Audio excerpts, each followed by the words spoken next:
a spark of darkness, introducing Mary Shelley's Gothic masterpiece. Mary Shelley was a young woman when she wrote Frankenstein.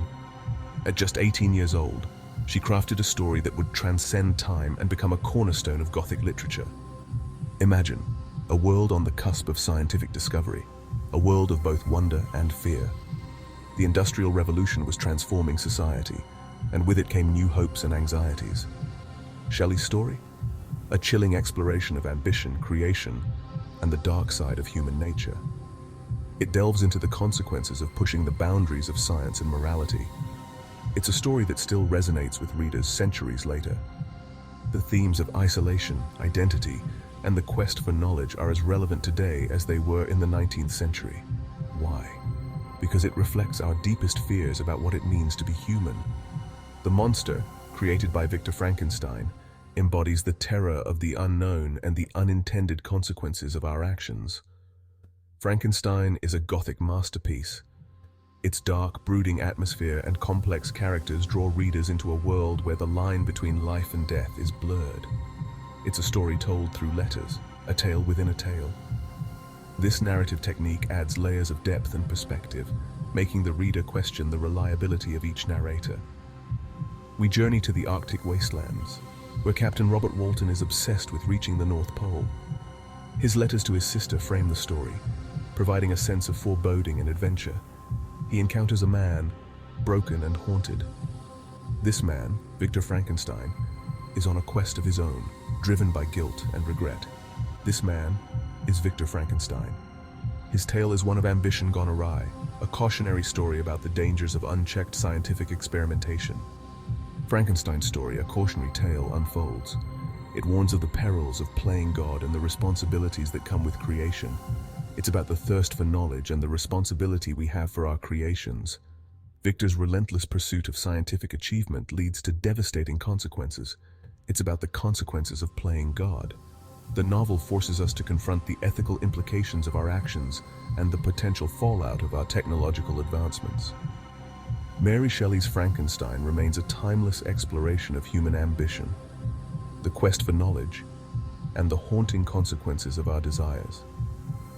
It is a story that continues to captivate and provoke thought, reminding us of the delicate balance between creation and destruction. Letters from the Ice, Walton's Arctic ambition. These letters, frozen in time, tell a tale of courage and determination. We begin in the icy wilderness of the Arctic, a place where the cold bites and the wind howls, a land untouched by the warmth of civilization. Captain Walton, driven by an insatiable ambition, writes letters to his sister Margaret. His words are filled with dreams of glory and the thrill of exploration. He craves discovery, longs to conquer the unknown. His heart beats with the rhythm of adventure, his mind set on charting the uncharted. His desire for knowledge mirrors a certain Victor Frankenstein, a man whose own quest for understanding led him down a dark and perilous path. It is in this desolate landscape that Walton finds Victor, weak and freezing, a shadow of his former self. The harsh elements have taken their toll on him. Victor is hesitant, haunted by his past. His eyes tell a story of sorrow and regret, of dreams turned into nightmares. But something compels him to confide in Walton.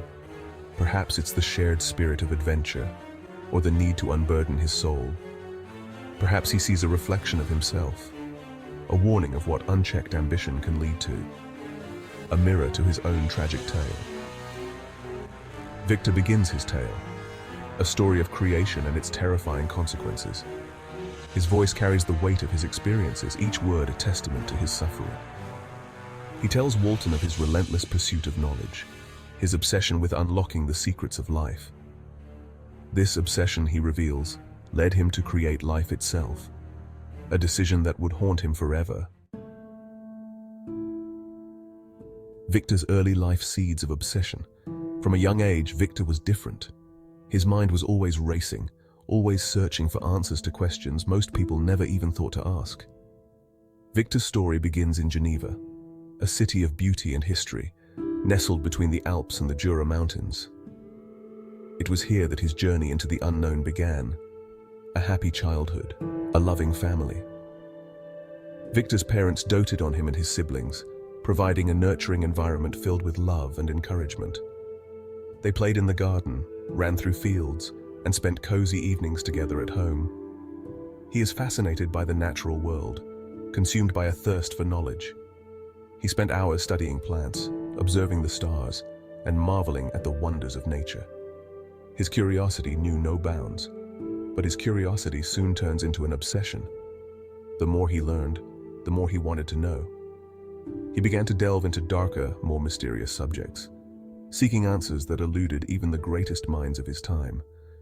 He delves into forbidden texts, seeking to unlock the secrets of life and death. Ancient tomes filled with occult symbols and arcane knowledge became his constant companions. He was determined to uncover the mysteries of existence. Victor leaves the warmth of his family for the cold halls of Ingolstadt University. It was a place of great learning, but also of great isolation. The university's imposing buildings and rigorous academic environment only fueled his obsession. He isolates himself, driven by his ambition. Late nights and solitary study sessions became the norm. He pushed away friends and family, consumed by his desire to achieve greatness. He collects body parts, pieces them together. His experiments grew more macabre as he sought to create life from death. Anatomical drawings and old surgical instruments littered his workspace. He believes he is close to achieving the impossible, to conquering death itself. His determination was unwavering, his focus unrelenting. He was on the brink of a breakthrough that could change the world. But his creation will soon become his curse. The very thing he sought to control would spiral out of his grasp, leading to consequences he could never have imagined. The spark ignites. Victor creates a monster. Driven by his relentless pursuit, Victor Frankenstein collects body parts. He toils away in his laboratory, consumed by his experiment. He's playing God, but at what cost? The air crackles with electricity. A storm rages outside. Then, it happens. Life. The creature assembled from the dead takes its first breath. Victor is horrified. What has he done? The creature is hideous, a grotesque mockery of life. His creation is not the glorious being Victor had imagined. It is a monster. Section 5. Horror and abandonment. Victor rejects his creation. The creature, brought to life, opens its eyes. Victor is met with the horrifying reality of what he has done. The creature is hideous, its eyes dull and lifeless. Fear grips Victor's heart. He flees his creation, abandoning the monstrous being he brought into the world. Victor is consumed by guilt and terror. He wanders the streets, haunted by the image of his creation. His dreams are plagued by nightmares. He is a shell of his former self.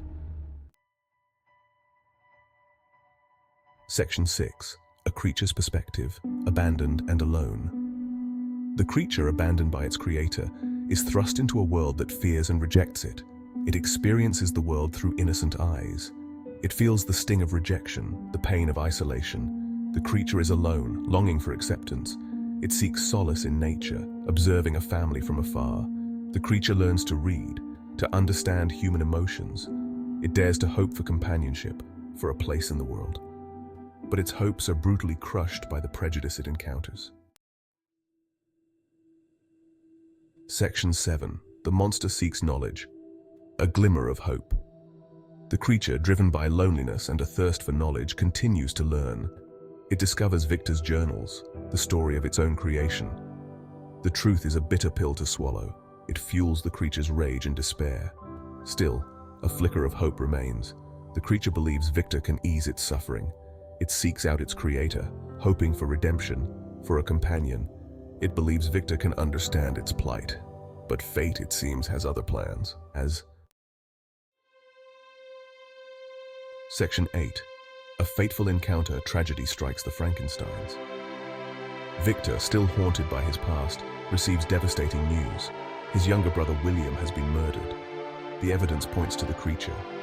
Grief and guilt consume Victor. He knows the truth. He confronts his creation. The creature confesses to the crime, but its motives are complex. It acts out of desperation, loneliness, and a desire for revenge. The creature demands Victor create a companion for it, a mate to ease its solitude. Section 9. Victor's torment, guilt, fear, and a promise. Victor is torn. The creature's demand is monstrous, yet he feels responsible for his creation's suffering. The thought of bringing another such creature into the world fills him with horror. He reluctantly agrees to the creature's terms, driven by fear and a twisted sense of obligation. He travels to England, haunted by the promise he has made. He begins work on a second creature, plagued by doubt and dread. Section 10. The monster's plea. A desperate bargain. The creature, desperate for companionship, watches Victor from the shadows. It observes Victor's progress, its hopes rising with every passing day. The creature believes that its misery will soon end. It pleads with Victor, arguing for its right to happiness. It promises to disappear with its mate, to leave humanity in peace. But Victor, consumed by his own demons, begins to doubt the wisdom of his actions. He fears the consequences of creating another monster. Section 11. Playing God, facing consequences, a legacy of terror. Victor, consumed by doubt and fear, destroys his second creation. He breaks his promise to the creature, condemning it to eternal solitude. The creature, enraged and heartbroken, vows revenge. It will make Victor suffer as it has suffered. The creature exacts its revenge, taking the lives of those closest to Victor. Driven to the edge, Victor dedicates his life to hunting down his creation. The chase leads them to the ends of the earth, a tragic pursuit fueled by guilt, rage, and despair.